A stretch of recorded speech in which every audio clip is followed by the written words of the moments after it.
This unusual RB-45C Tornado wore RAF roundels. It carried no American identification. If it went down over Soviet territory, Washington would point to the British markings and deny it was theirs. For their part, London would confirm they'd never operated such a model. Squadron leader John Crampton and his crew were preparing to fly this American aircraft, stripped to every U.S. marking, off a British airfield deep into the Soviet Union. The crew had no cover story at all. Officially, this aircraft belonged to nobody, and that was exactly the plan.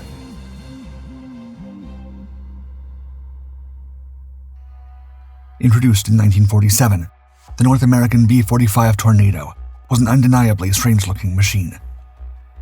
The fuselage ran long and straight, topped by a greenhouse canopy of segmented glass panels stretching from the nose back past the cockpit. At the base of the tail, a gunner's position held its sole armament of two 50-caliber machine guns. North American aviation had designed it in the mid-1940s, when the United States looked at what Germany had been building in jet propulsion and decided it needed to catch up fast. The problem was by the time the Tornado flew in 1947, German research had already proven that sweeping a wing back allowed aircraft to fly significantly faster. With the B-45's wings straight, the model was rendered obsolete before it left the ground. North American built 142 of them, production cut short, not because the aircraft had failed, but because something better was already coming, and everyone knew it. In the summer of 1950, the Korean War was 2 months old, and the front lines were collapsing faster than anyone in Washington had planned for. The United States Air Force had exactly one type of jet reconnaissance aircraft it could put over the peninsula, and it had exactly 3 of them to spare. They were B-45C Tornadoes, variants of the B-45 that kept the airframe and stripped almost everything else. The bombardier's glazed nose was faired over for an oblique camera, giving it a distinctive duckbill appearance. With the bomb bay out, up to a dozen cameras went in, while an AN/APQ-24 radar mapped terrain the cameras couldn't see. From 45,000 feet, a single pass could photograph 30,000 square miles of ground. All 3 models were pulled from the 363rd Tactical Reconnaissance Group at Barksdale Air Force Base in Louisiana under the designation Detachment A, arriving in September at Yokota Air Base outside Tokyo to find that no one had arranged for cameras, film, or spare parts to travel with them. After 2 whole months of America's most advanced reconnaissance aircraft sitting idly, when they finally began flying in November, the ground crews hit a second problem. Detachment A had been assembled so quickly and under such secrecy that the standard administration process for logging aircraft into a new theater had never been completed. Officially, the B-45 Tornado did not exist in the Far East. Working with what they could strip, fabricate, or borrow, the ground crews kept missions running through the end of the year at one of the most perilous stretches of airspace in the world, MiG Alley.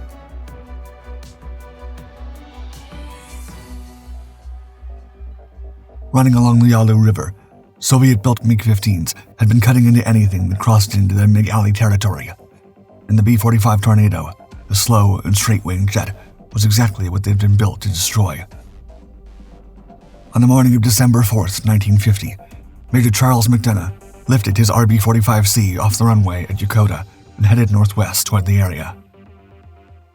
McDonough was the officer in charge of all 3 aircraft at Yokota, the man who'd been holding Detachment A together since September through the improvised maintenance. That morning, the mission was the same work they'd been doing since November, running the length of the Korean-Manchurian border to photograph the bridges and transportation networks that kept the North Koreans' advance supplied. Also on board were co-pilot Jules Young, navigator James Picucci, and Colonel John Lovell, a high-ranking Pentagon intelligence officer. The men were 45 miles east of Andong, on the Chinese side of the border, when 5 Soviet MiG-15s dropped out of the sky above them. Before anyone had time to react, the enemy sent cannon rounds right into the fuselage at a rate the twin 12 7mm machine guns in the B-45's tail turret simply couldn't answer. 2 engines died simultaneously, causing the aircraft to lurch hard to one side. With the altitude dropping by the second and the controls already going soft, McDonough got the canopy off and went over the side at around 1,000 feet and came down on the burning wreckage of his own plane. All 4 men were lost, 2 in the crash and 2 in captivity afterward. Soviet pilot Alexander Andrianov received official credit for the first time in history that a jet fighter had destroyed a jet bomber in combat. After December 4th, it was clear that the RB-45C could not survive over northwestern Korea in daylight. The 2 surviving aircraft were absorbed into the 91st Strategic Reconnaissance Squadron at Yokota in May 1951 and redesignated Detachment 2. Since the bomb bay doors opened to drop the M120 flash bombs needed to illuminate the ground, causing the airframe to shudder so violently that every instrument in the cockpit became unreadable at once, Detachment 2 had no choice but to adapt and fly radar scope missions instead, the AN/APQ-24 mapping what the cameras couldn't capture. Every crew that lifted off from Yokota after that knew one thing. The last thing they wanted was to meet a MiG in daylight.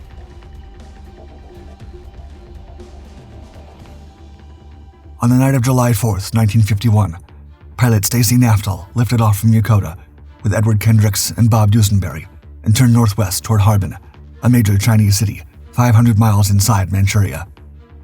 That night, there was no fighter escort, no backup aircraft, and nothing but speed and darkness between them and whatever they may encounter.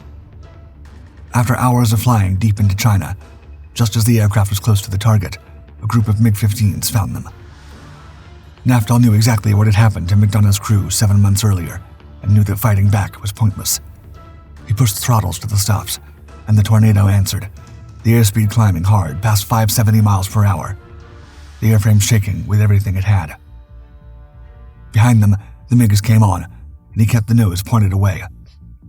4 men pressed into their seats with nowhere to go and nothing to do but hold on and wait. Hands locked onto the yoke, and the rest of the crew gripping whatever was in front of them. At last, the gap grew and kept growing. The MiGs pulled off, and the crew turned for Yokota with their photographs. While Detachment 2 flew night missions over Korea, B-45A bombers from the 47th Bomb Wing were running their own strikes out of Japan, hitting supply lines, bridges, and rail yards in the dark. Both kept flying well after the ceasefire in July 1953, until December 1st, when Detachment 2 was quietly redesignated and absorbed. Though the Far East missions were over, the same aircraft was already fighting a completely different secret war, hidden in plain sight.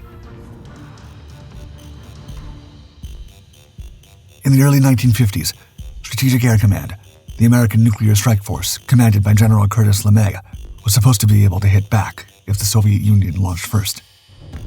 The problem was that nobody in Washington knew what the Soviets were hiding. Captured German maps covered the western edges, but everything beyond that in the world's largest nation was effectively blank. Entire Soviet cities were so classified that Western planners weren't certain of their locations. LeMay's own 1951 war plan acknowledged it directly. If war started, SAC would have to send reconnaissance aircraft into Soviet territory in the first 72 hours just to find the targets, accepting heavy losses before the bombing could even begin. The reasoning went back to 1941, when Luftwaffe Colonel Theo Revel's Special Reconnaissance Unit flew almost 500 missions over Soviet territory, mapping airfields and military installations, while Stalin, desperate to avoid provoking Hitler, said nothing. By the time Operation Barbarossa came, those maps were used to destroy most of the Soviet Air Force on the ground in the first hours. With intelligence estimating as many as 600 Soviet nuclear-capable bombers ready to fly by 1952, and up to 100 atomic weapons in the stockpile, SAC needed radar photographs of those bases. President Truman had banned American crews from making overflights. So LeMay contacted the British. Winston Churchill was back as Prime Minister, and in early 1952, Air Chief Marshal Rafe Cochrane, Vice Chief of the Air Staff, and the man who commanded the 1943 Dam Busters raid, flew to SAC headquarters to meet LeMay directly. The British had their own reasoning. Soviet bomber bases were the primary threat to the UK. The V-bombers that would give them a nuclear strike capability of their own were still years from service, and until they arrived, their cities were in range of the very same bases LeMay needed to photograph. The Prime Minister greenlit Operation Jiu Jitsu, a joint effort that both sides would work very hard to conceal. That spring, 4 American RB-45C Tornadoes arrived at RAF Sculthorpe in Norfolk, where ground crews stripped every USAF marking from their fuselages, every star and bar, every ID number, and replaced them with RAF roundels. 2 of the aircraft were taken to a nearby airfield for repainting, spreading the work across 2 locations to avoid drawing attention. The official cover story, circulated quietly to anyone who needed an explanation, was that the RAF was evaluating American mid-air refueling techniques. The Americans had no record of transferring them, and the RAF had absolutely no record of receiving them. On paper, these aircraft belonged to nobody. While this was happening, 9 British aircrew spent months training at American bases in Louisiana, Virginia, and Ohio, moving through the program one stage at a time, giving only the information they needed at each step. By the time the route profiles appeared, some of them had pieced together that they were going to the most dangerous skies in the world. One of the trainees refused and asked to return to his unit and was quietly sent back without explanation to the others. When another pilot made a very heavy landing during training, LeMay sent him home that day, and Flight Lieutenant Bill Blair, already on exchange at Sculthorpe, was pulled back to fill the vacant seat. Squadron leader John Crampton would lead the operation. On the night of the mission, the navigator would photograph a radar screen, sweep by sweep, capturing images of terrain below that analysts could later reproduce in a simulator for bomber crews to train against. Since signals intelligence teams across multiple countries had been coordinated around the same window, listening for Soviet radar activations and radio traffic that would indicate whether the aircraft had been detected, once the date of the operation was fixed, it could not be moved. On the night of March 21st, 1952, during a preliminary test, Crampton flew a Tornado over East Germany for just over an hour at 36,000 feet, all while British intelligence monitored Soviet radar and radio activity across the sector. When no fighters were scrambled, the operation was finally cleared to proceed.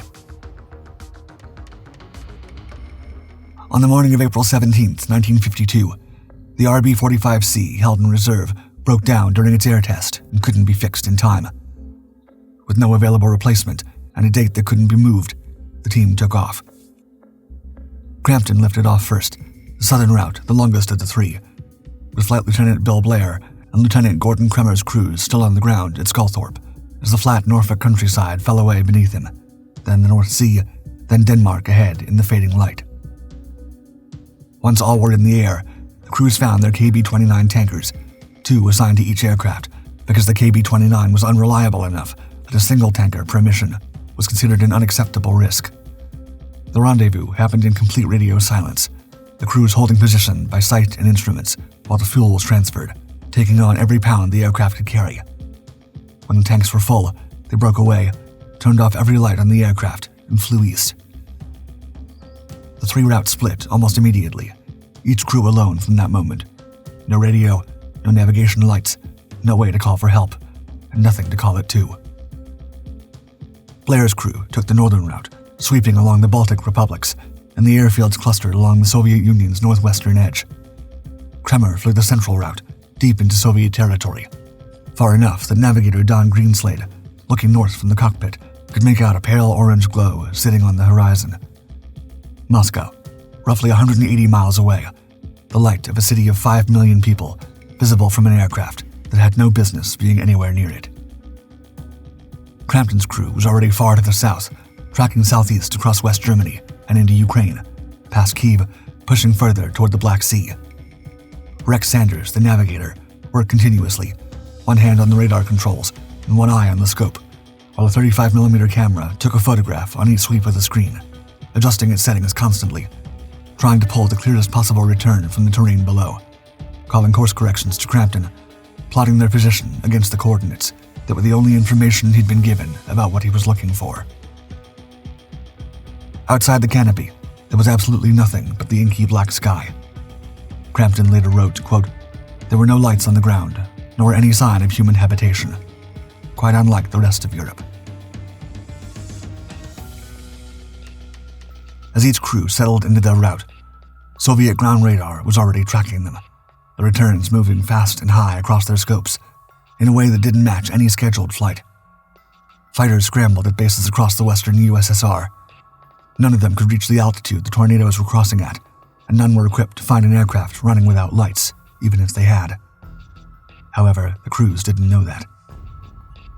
They knew only that they were deep inside Soviet airspace, hundreds of miles from anyone who could help them, with a radar scope full of targets that still needed photographing before they could turn for home.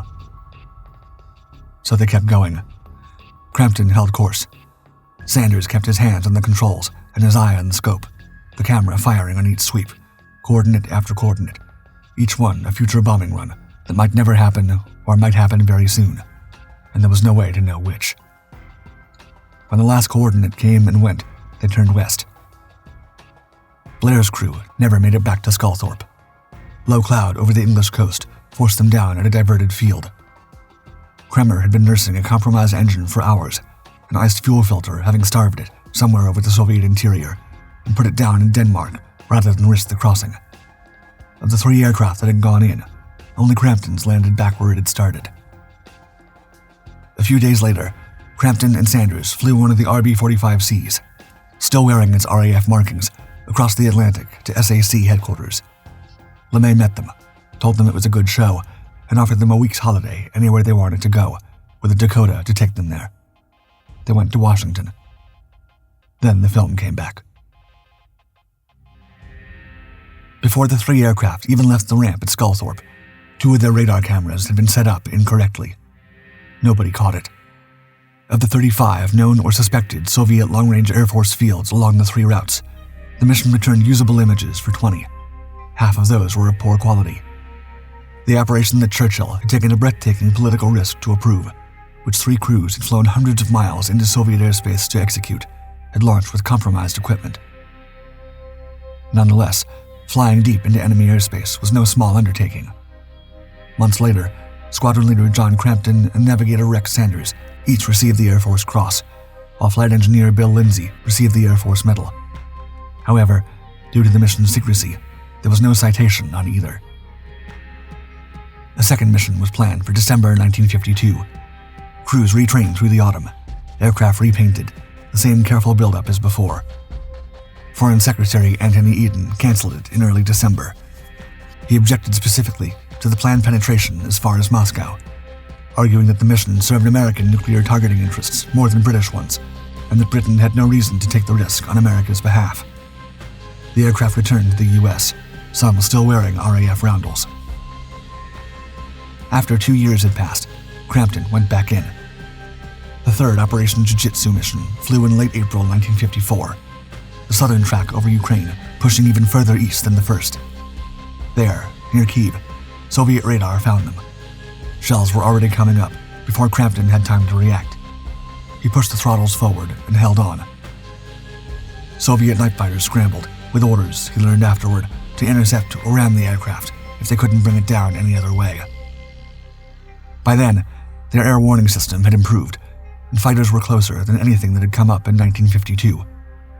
With no other choice, they turned hard for Germany and didn't stop until nothing was left on the scope behind them. Though the program ended shortly after, despite their less than stellar quality, the photographs were about to be handed to the crews of another B-45 variant entirely. While Detachment 2 was running night missions over Manchuria, and British crews were training in Louisiana, in aircraft they hadn't been told they would fly into the Soviet Union, a third story was unfolding with the same airframe that almost nobody has written about. On 2 occasions in 1951 and 52, a B-45 Tornado crew carefully flew out over the Pacific with a live nuclear weapon in the bay, released it, and ran. The procedure required an immediate hard turn away from the drop point, and full throttle in the opposite direction, the crew putting as much distance as possible between themselves and a weapon with a blast radius wide enough that getting the timing wrong meant doom. Nonetheless, both times the aircraft and crew came back, making the Tornado the first jet bomber in history to drop a live nuclear weapon. This distinction was not mentioned in any press release and was known to almost nobody outside the test program. Following these proof-of-concept tests, it was time for the real deal. In May 1952, as Crampton and his men waited for the film to come back from the lab, 40 B-45As from the 47th Bomb Wing began arriving at the same airfield. Modified under Operation Backbreaker to carry nuclear weapons, each aircraft fitted with a 1,200-gallon fuel tank in the aft bomb bay and adapted for specific atomic bomb configurations. This moment marked the first time the US had permanently stationed nuclear-armed jet aircraft on European soil. Based there, armed, and ready to launch at a moment's notice, NATO's entire jet nuclear strike capability in Europe was now concentrated on a single runway in Norfolk. And now, designed to destroy the same Soviet bomber bases the RB-45Cs had spent the previous months trying to photograph from the inside, the reconnaissance photographs from Operation Jiu Jitsu were the ones used to train the 47th Bomb Wing crews on the exact radar picture of each target that they would see on their radars in the final minutes of an approach. The entire Western nuclear strike plan for Europe rested on a single aircraft type, one variant photographing the targets, another assigned to destroy them. Despite this full-circle moment, neither side had any knowledge that the other existed. The 47th Bomb Wing flew from Sculthorpe until 1957, when more capable aircraft began arriving to take over NATO's nuclear strike role. By then, all the B-45As were beginning to be withdrawn, their roles passed to aircraft that could fly faster, higher, and further, namely the B-47 Stratojet, with its 35-degree swept wings and 6 engines, which began arriving at the 91st Strategic Reconnaissance Wing that same year. The last of them was gone from the active inventory by spring 1958. With this, the aircraft that had arrived at Yokota in 1950 without cameras or spare parts, that had outrun MiGs over Manchuria at full throttle, that had crossed into Soviet airspace wearing another country's markings and come back with crucial photographs of targets, disappeared from the Air Force records the same way it had operated through most of its service life, quietly and without announcement. The Operation Jiu Jitsu mission stayed classified until 1994, when Britain's 50-year rule under the Public Records Act forced the files open.